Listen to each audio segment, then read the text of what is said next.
Então é muito importante que a gente fique atento a esse tipo de literatura como forma de resistência, né? E de apresentar para esses professores que esse tipo de literatura que está chegando aí agora também, ela é muito importante, a gente não ficar preso só àquela literatura que você aprendeu lá no passado e vou trabalhar só essa literatura. Não, a gente precisa ampliar esse horizonte.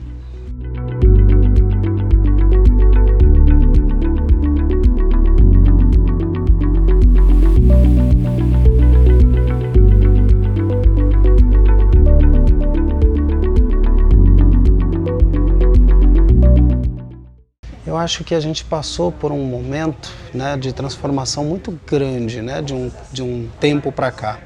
Há algum tempo, algumas literaturas infantis, elas não eram tão representativas. Eu acho que elas falhavam, acho que tem uma questão da época, quando elas eram pensadas para essas crianças que os adultos pensavam por elas, né? Eu acho que a partir do momento que o adulto consegue abaixar-se na altura de uma criança para poder escrever uma literatura pensando em crianças, na criança, na altura delas, abaixando esse olhar para elas. E veja bem, o baixando não é olhar de cima para baixo. O baixar é realmente agachar, sentar na altura de uma criança e pensar numa literatura. Eu acho que há mais fluidez. Eu acho que a partir desse momento começa a ter algumas percepções que antes não eram vistas. Achavam que a criança gostavam daquilo. Não, criança tem que ter livro de moral, livro que tem que ter moral, livro que tem que ter... é por conta disso, e feito isso, acontece isso. Eu acho que as coisas... Que bom, né, que foram mudando para que a gente conseguisse chegar nesse patamar das crianças para pensar uma literatura. Então, acho que essa percepção hoje, ela é muito maior, ela é muito mais sensível. Eu acho que escritores e escritoras, elas conseguem enxergar as crianças na altura da dignidade delas, do jeito que elas precisam realmente ser vistas e como elas se reconhecem naquela literatura. Então, eu acho que é essa percepção. Então tem hoje, ainda que às vezes não apareça tanto, já tem grandes autores e autoras que conseguem trazer essa percepção infantil para os livros infantis, né, para a literatura infantil.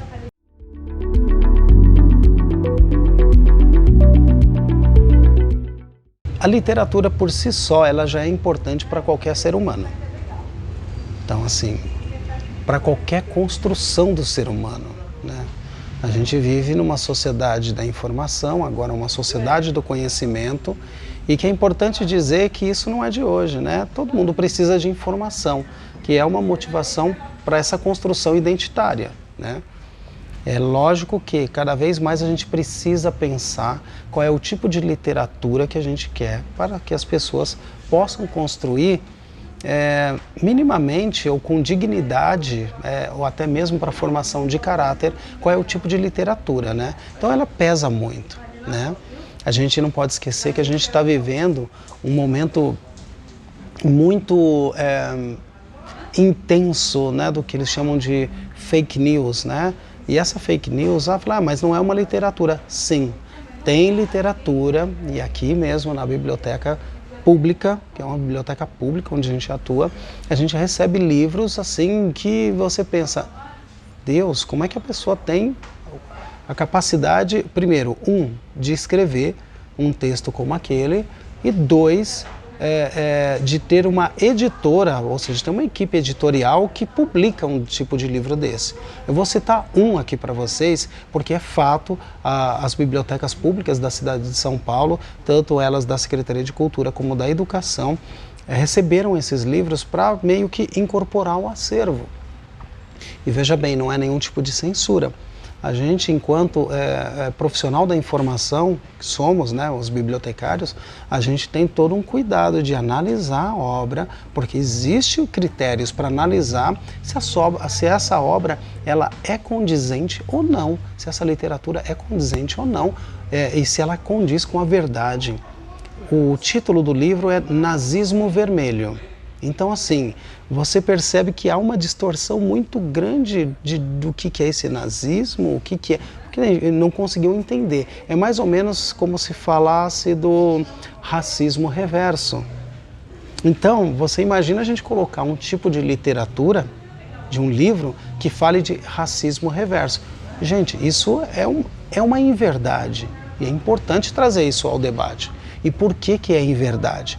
Então, quando você me pergunta sobre a literatura, essa importância, ela é total. Só que compete também para quem vai selecionar esses livros para poder disponibilizar para o público, no caso da biblioteca pública, os bibliotecários.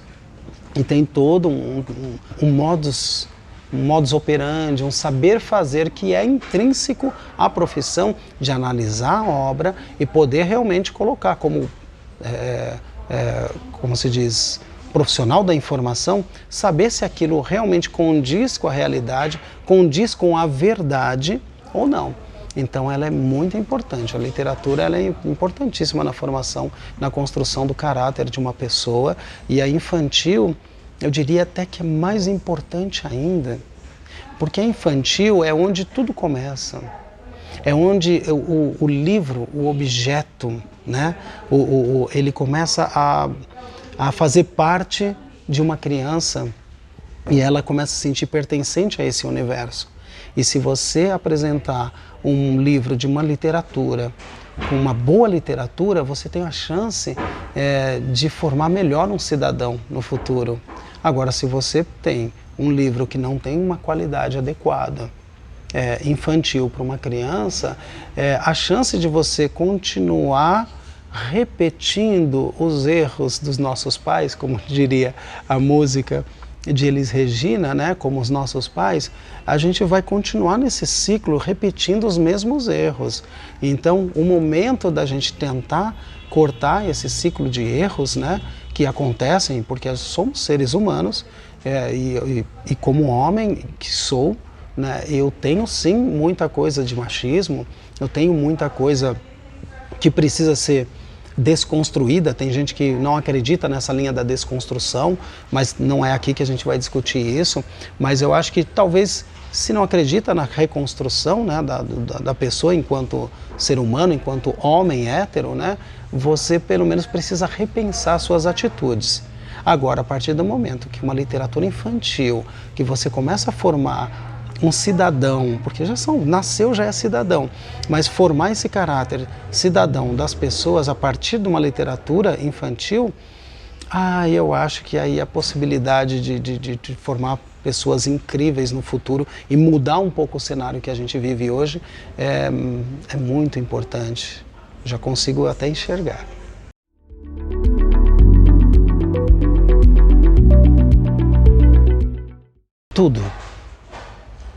Tudo, porque, vamos lá, eu não sou da pedagogia, mas eu convivo com a pedagogia, né? O meu universo é educacional também, por mais que a biblioteca pública seja um equipamento de cultura, mas elas sempre andam muito próximas por conta do conteúdo que tem dentro de uma biblioteca, que são os livros, né? Quando você começa a trazer para você se reconhecer no seu universo, é mais ou menos como Paulo Freire disse, você não vai poder ensinar uma cartilha Caminho Suave para uma criança que de repente mora num lugar que não vai ter uva, né? Que não tem uva, ou ela não vai se sentir representada naquilo. Ela vai olhar aquilo lá e falar assim, gente, que é isso? É outra língua. É mais ou menos isso, é outra língua, por que eu vou ler isso? Então acho que tem a questão do prazer também da leitura, né?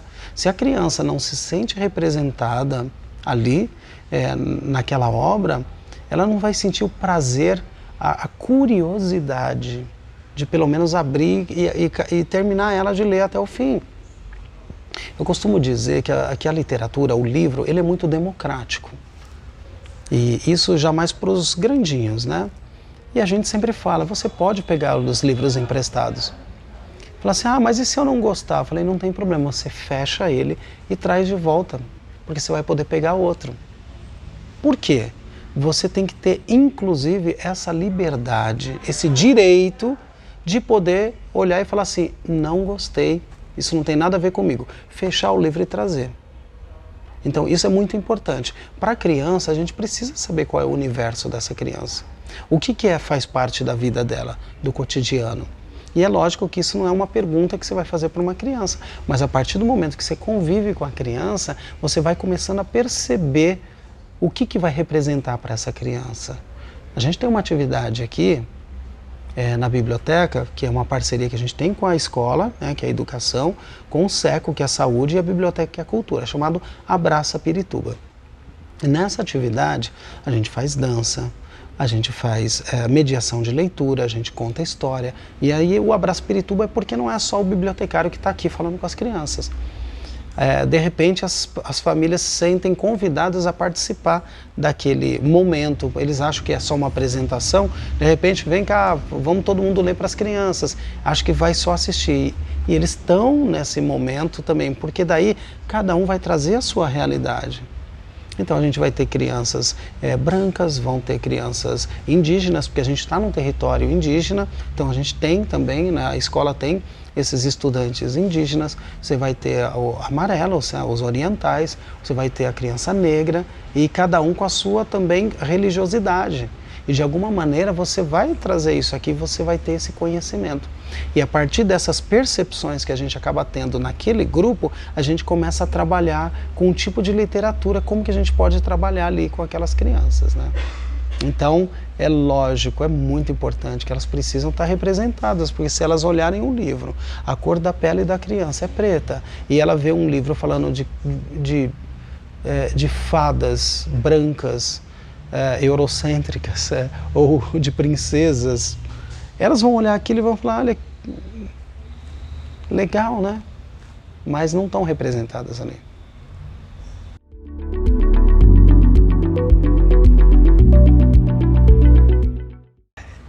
É lógico, eu entendo que essa mediação adequada, quando você coloca a mediação adequada, é uma mediação pensando no público-alvo, pensando que é uma criança, ou que ela é periférica, ou que ela também tem uma necessidade, porque às vezes você tem que saber olhar e fazer aquele diagnóstico. É uma criança que passa necessidades em casa? Qual é o tipo de mediação que você pode fazer para ela? Não passa necessidades, mas tem outro tipo de carência, porque isso daí é um professor que vai conseguir analisar e perceber essa criança. É que é difícil, nem sempre é uma coisa simples de pensar, de fazer, de ter o cuidado de olhar essa criança no olho. De verdade, não é todo mundo, né? Eu ia falar todo professor, mas não é todo mundo, né? E porque não é só obrigação do professor, é importante dizer. Não é todo mundo que consegue abaixar-se, não é todo mundo que tem a dignidade de abaixar-se para olhar uma criança nos olhos para poder realmente entender. Porque às vezes é muito mais fácil você fazer uma mediação, hoje eu vou ler o livro tal, aqui, mas você não olhou para a criança, você não sentiu a criança, você não sabe o que essa criança precisa. Aí um pouco de administração, porque tem a pirâmide de Maslow, gente, necessidade básica. Como que você vai fazer uma mediação de leitura adequada se de repente essa criança ela não comeu, ela não tem o que vestir, ela está precisando de higiene? Então é muito complicado. Então primeiro tem essas necessidades. Então assim, até mesmo para fazer uma mediação para esse tipo de criança, a gente tem que ter um olhar com cuidado, tá? Mas agora, a mediação, sempre com cuidado, pensando na criança. Vamos supor que essa criança tenha todas essas necessidades minimamente garantidas, né? Então está garantida a comida, está garantida ali um pouquinho a roupa, enfim. Então vamos fazer uma leitura. Caramba, qual é o contexto que essa criança vive? Então você vai fazer uma mediação de um livro que vai trazer à tona a baila, né? Uma questão racial, uma questão também do amigo que pode mais ou o amigo que pode menos e assim por diante. Mas sim, para essa resposta. É uma mediação bem cuidada, bem estruturada. Você vai garantir que minimamente, né, essa criança tendo oportunidades no futuro, ela vai saber aproveitar mais do que uma pessoa que não tem uma mediação adequada.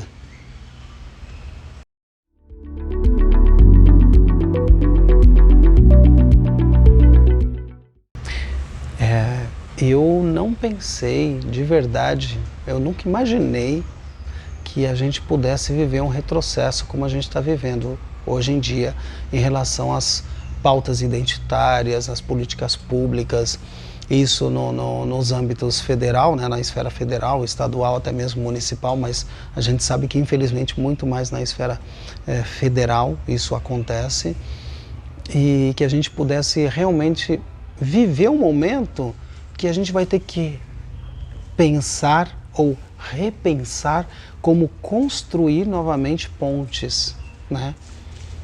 Diante de tudo que está sendo trazido, né?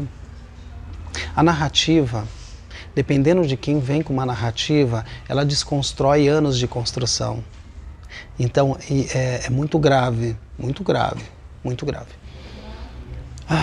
Eu acho que a forma de resistir, seja de um educador, um professor, um bibliotecário, uma pessoa que se importa com a sua comunidade, porque também elas, não podemos esquecer que líderes comunitários são mediadores também dentro da sua comunidade.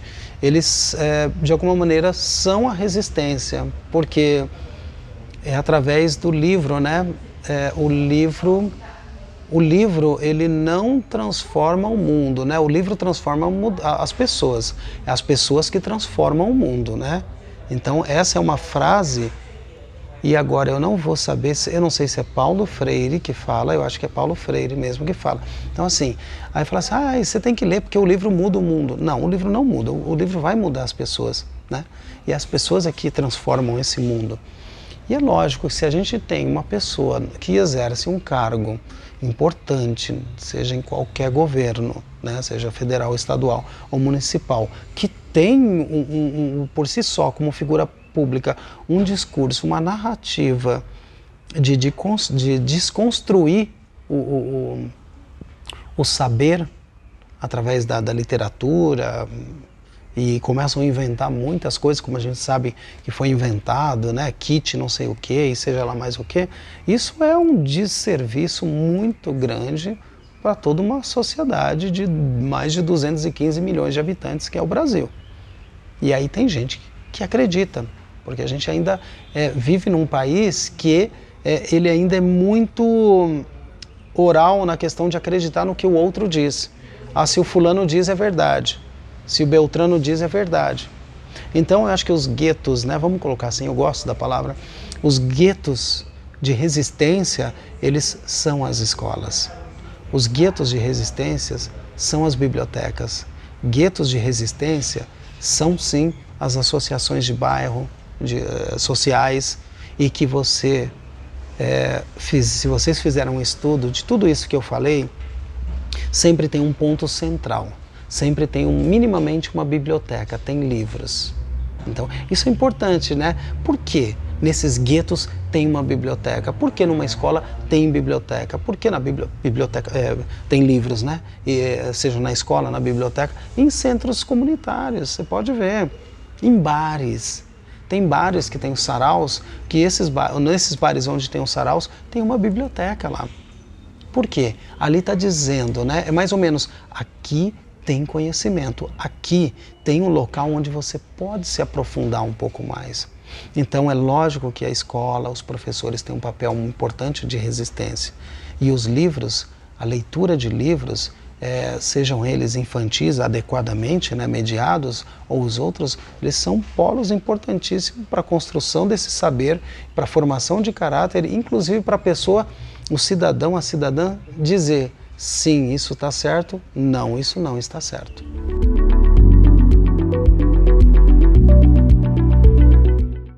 Então, assim, existe uma lei.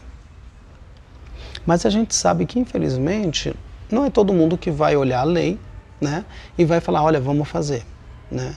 Existem algumas políticas, aqui na cidade de São Paulo, acho que tem o leituraço, né, e esse leituraço, uma vez por ano, eles fazem uma grande festa, uma celebração nas escolas, algumas fazem, né? Eu acho que a maior parte, mas enfim, porque é uma política pública, para que seja dialogado, mostrado, apresentado para esses professores, e não só para os professores, mas para a sua comunidade educacional, né? Os seus alunos, estudantes, essas obras, né? E assim, tem produções incríveis. Então é lógico que é muito importante.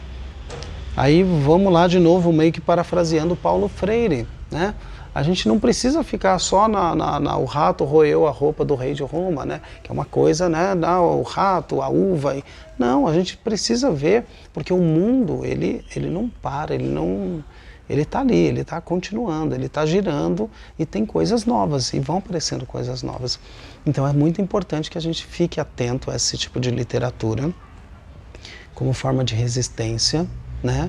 E de apresentar para esses professores que esse tipo de literatura que está chegando aí agora também, ela é muito importante, a gente não ficar preso só àquela literatura que você aprendeu lá no passado e vou trabalhar só essa literatura, Não, a gente precisa ampliar esse horizonte.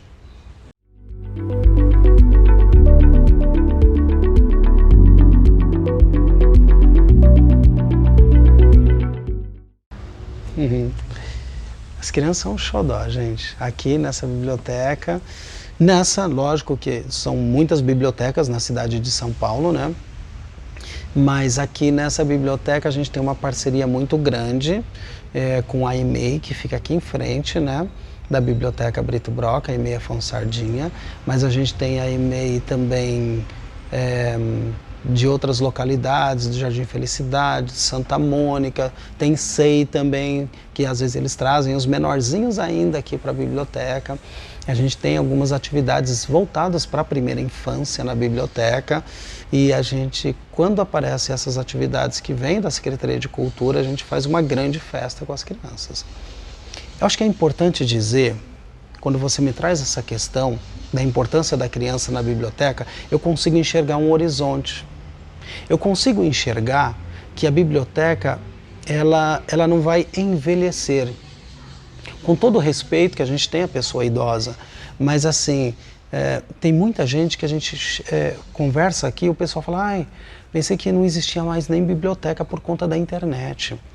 Ah, eu pensei que quem vinha na biblioteca eram só pessoas velhas, né? Pessoas idosas. E a gente fala, não é assim que funciona. A biblioteca, ela se rejuvenesce, ela precisa se rejuvenescer. E quando as crianças entram aqui, é esse horizonte que eu enxergo. Olha aí, são os futuros leitores. E a gente trata eles, como a gente trata qualquer pessoa aqui, da melhor maneira possível. Brincando com eles, fazendo brincadeiras com eles, porque aí o pessoal fala, mas biblioteca não é lugar de silêncio? Gente, de novo, transformação, essa é a palavra, transformação. Tudo se transforma, tudo. E a biblioteca precisa se transformar, ela se ressignificou no papel que ela tinha no passado, né? Porque algumas coisas a gente vê, principalmente em filmes hollywoodianos e tal, de que a biblioteca é aquele lugar sagrado, do silêncio, não pode nada. É um desserviço, de alguma maneira. Tudo bem que quando eles são filmes de época, você vai até entender que biblioteca é esse lugar. Mas a biblioteca hoje em dia é um lugar de interação, é um espaço de diálogo, é um espaço onde você vem com um grupo de jovens, como vocês estão aqui hoje, vocês andaram pela biblioteca, vocês viram os jovens que estão aqui. Aí você pensa, nossa, eles estão vindo. Sim, eles estão vindo. E é muito importante que eles venham. Porque desde os pequenininhos, quando eles vêm aqui, passam pela idade um pouquinho maior, pré-adolescente, o adolescente, o jovem, o adulto, até chegar à idade adulta, né, mais pessoa idosa, a gente tem as atividades para todos eles aqui. Então, assim, quando a criança, primeira infância, eles entram na biblioteca, é onde aquece o coração e a gente fala assim, está garantido a existência da biblioteca, né? Porque a biblioteca, como eu já disse, para além da atividade dela de leitura, de conhecimento, né, do sagrado, que ela tem também, como todo lugar tem o seu lugar de sagrado, né? Ela é um espaço dessa interação, de convívio, de troca, né, de debate, de apresentações. Então, esse é o meu olhar para a criança. E aí, só para resgatar um pouquinho, o Abraça Pirituba, ele nasceu disso. Ele nasceu da gente trazer a criança para dentro da biblioteca, junto com a educação, junto com a saúde, e a biblioteca que é cultura, e com a comunidade. Já diz um ditado, né? Na verdade, eu não sei se é bem um ditado africano, né? Que para cuidar das crianças de uma aldeia, você precisa de todo mundo, não é só o pai e a mãe. Então é todo mundo que faz um círculo e vai cuidar dessa criança. E esse Abraça Pirituba, que foi uma construção coletiva com esses equipamentos, é justamente isso. É trazer a criança para o centro e falar, você é importante para a gente, você importa para a gente. E todo mundo cuida dessa criança. Então eu só vejo coisas boas, eu só vejo que está dando certo, né? Pelo menos a proposta, ela vai dando certo, e então isso é muito importante.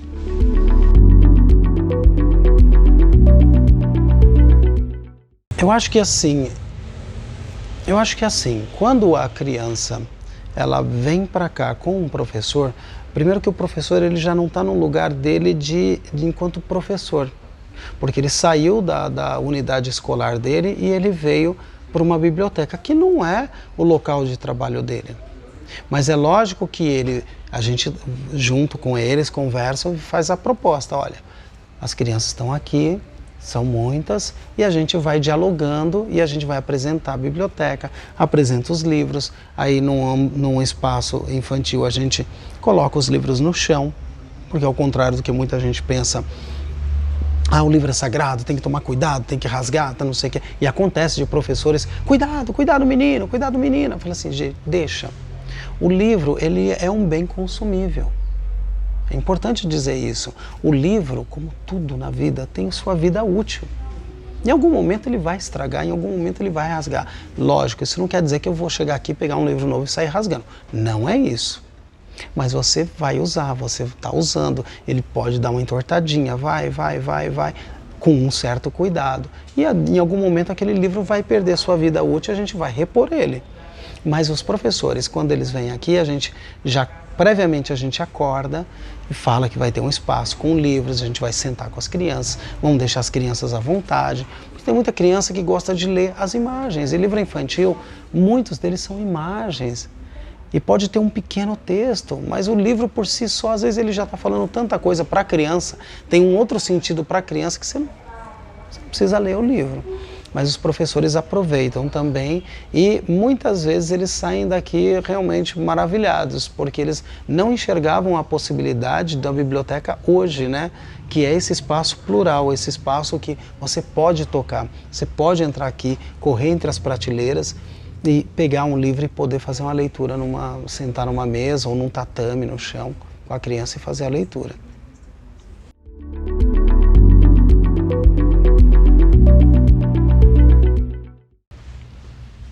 Bom, como bibliotecário, a gente tem alguns critérios de avaliação para poder incorporar um determinado livro no acervo, né?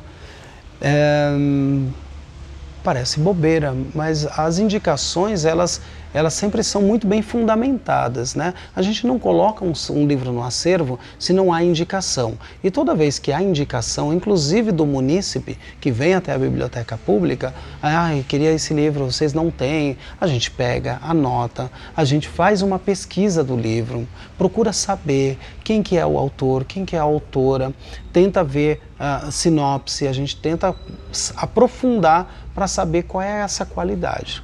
A qualidade, como eu falei anteriormente, a gente precisa saber se esse livro condiz com uma realidade atual, se ela condiz com essa atualidade das pautas identitárias também, se ela não está ferindo ninguém, porque às vezes acontece isso, né? Tem livros que às vezes falam coisas que antigamente se falavam e ok, livros infantis. Só que tem livros infantis que às vezes a gente recebe indicação e a gente olha e fala, mas isso aqui acho que não está muito condizente, porque ele meio que exclui o amiguinho ou a amiguinha ali, entende? Ou exclui louco isso que eu vou dizer, mas exclui a relação familiar que essa criança tem. Porque tem famílias que não são aquelas famílias tradicionais, né? E quando você coloca um livro falando que a minha família é assim e só tem uma família tradicional, e se é um livro novo, ele não tem muito a ver com o que a gente vive na atualidade. Por isso que é importante saber da atualidade, saber se esse livro está trazendo pautas importantes, se esse livro não está ferindo principalmente o outro, porque o direito meu também é o direito do outro e a gente não pode simplesmente interferir no direito do outro. E se você tem um livro desse, você vai olhar e como a gente tinha alguns outros livros que já foram, inclusive, contestados no acervo e a gente tirou, porque realmente a gente viu e falou assim, caramba, realmente não está legal. Inclusive uma autora de um livro, ela pediu para retirar, que ela não foi feliz, e praticamente todas as bibliotecas tinham. Mas então a gente tem, inclusive a gente pode até de repente colocar algum livro que você acha que é importante, quando você começa a ver e tem alguma coisa que você fala assim, caramba, acho que isso não está legal, a gente tem que ter o direito também de poder tirar ele do acervo. Porque assim, o errar é humano, mas se a gente vai persistir também, né, a gente pode errar, como a gente é ser humano mesmo.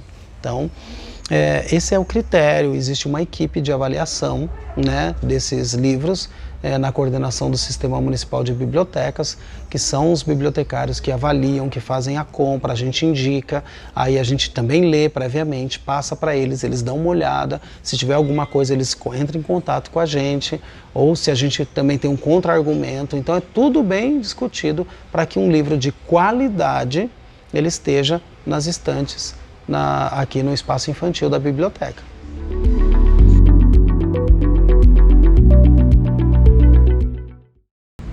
Gente, eu vou começar a indicar esse livro aqui, ó, O Mundo no Black Power de Taiyo.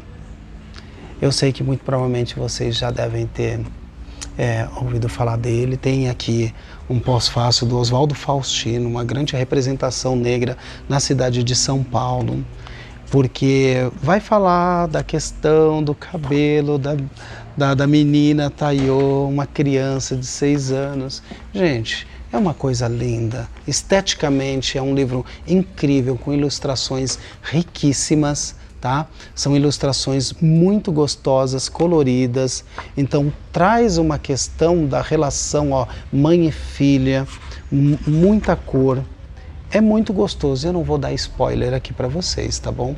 Mas assim, é uma indicação riquíssima que vocês podem pegar para fazer uma leitura, uma mediação, até mesmo uma contação de histórias com as crianças.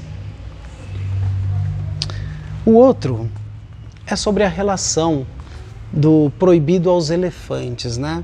Então tem um menino, né, que tem um elefante de estimação, é um pet, né? Só que ali é proibido, só que é um amigo, e é importante essa coisa da dicotomia, para não trazer para uma pessoa, mas para trazer por que é proibido ele entrar ali. Mas eu sou amigo dele, se ele não entra, eu também não entro, né? Então acho que isso é importante. Esse daqui é um texto de Lisa McManticril, né? Ilustrações lindíssimas também, e aí você vai descobrindo, né? Entre outras coisas, né? Ninguém tem um elefante, ele tem, o elefante está ali, ele carrega o elefante para baixo, para cima, e de repente chega num clube que é proibido aos elefantes. Gente, mas os amigos são assim, eu não deixei meu amigo sozinho, eu fiquei com ele. Então, eu não vou dar spoiler, mas termina lindamente com um grande clube onde todos os animais podem entrar. Você faz, eu faço também. O Você Faz, Eu Faço Também, de Marcelo Jucá, com ilustrações de Vanessa Pressoto. É muito bonitinho, até o Marcelo coloca aqui, né? Quem nunca brincou de siga o mestre? É mais ou menos isso, porque a criança, ela se espelha em alguém. Fala, nossa, essa pessoa é legal, essa pessoa é legal, eu quero ser assim também, eu quero fazer isso também, né? Então é mais ou menos essa relação, né, de acho que é um porco-espinho com uma raposa. E o porco-espinho adora a raposa. Tipo, se ela faz, eu faço também. E vai. Só que a raposa vai falando que o leão é legal, mas é isso, a girafa é legal, mas é isso. Só que ele não acha isso. Fala assim, olha, tudo bem, eu gosto, eu quero ser igual a você, mas eu não concordo muito com isso que você está pensando. Isso é muito importante para a formação da criança, principalmente, para dizer, meu, eu gosto tanto de você, amiguinho, mas eu acho que isso que eu estou fazendo não é legal. Eu quero ser igual a você, mas isso eu vou fazer diferente. Isso é importante, né? Porque ninguém é igual a ninguém. Então, é outra indicação que eu faço, que é você faz e eu faço também, tá bom? Kirikou e a Feiticeira, gente, é lindo, lindo, tá?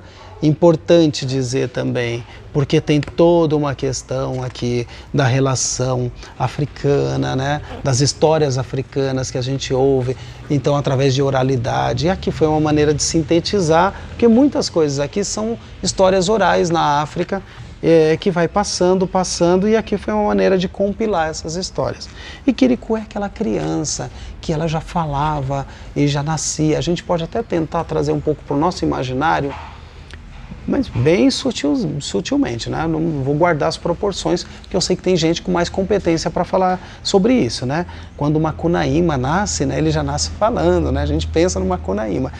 Aqui, Kirikou é essa criança que lá na barriga da mãe já conversa, já está conversando com a mãe. Mãe, me ajuda a nascer. A criança que já sabe falar, sabe nascer sozinha, você não precisa de mim. E no final é a criança que é a grande pessoa, grande no sentido de grandiosidade, que vai salvar a aldeia. Então, Kirikou e a Feiticeira é uma outra indicação aqui, com ilustrações, gente. Deixa eu ver aqui, ó, lindíssimas, tá?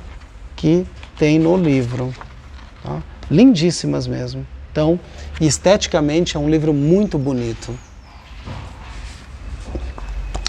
Omobá, Histórias de Princesa. Esse livro que aqui o Sam de Oliveira faz, ele é tão importante, ele quebra com tanta coisa, porque ele quebra aquela coisa da Disney, ou eurocêntrica, de que a princesa é loira, branquinha, de olhos, né, olhos verdes, e que precisa de um príncipe. Então são tantas questões que são tratadas aqui, um príncipe que precisa salvar ela. Gente, nada disso. Aqui são princesas que, baseada também, né, na ancestralidade e nas representações de religiões de matriz africana, elas trazem essas princesas, que tem aqui Iemanjá, tem Oxum, então tem outras princesas que estão aqui salvando também o mundo e que não precisam desse homem para salvar, né? E que, ao contrário, aqui elas é que acabam dando um sentido, como tudo na vida, né, gente? São as mulheres que acabam dando esse sentido, movimentando de uma maneira para que tudo acabe bem, né? E apaziguando, fazendo a mediação tão importante. A gente estava falando de mediação, e são essas princesas negras incríveis, né? Teve uma atividade que a gente fez aqui na biblioteca e a gente perguntava para as crianças, né? Quem aqui gosta de princesa? Eu. As crianças de 4, 5 anos, eu.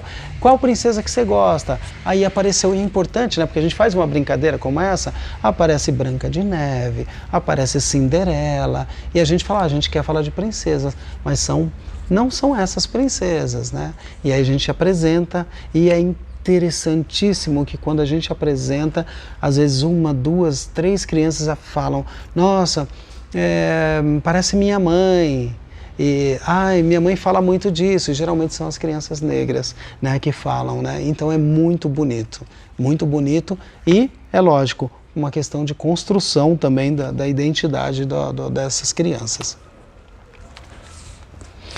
O Bax. O Bax é um livro de André Neves, né, com ilustrações dele também.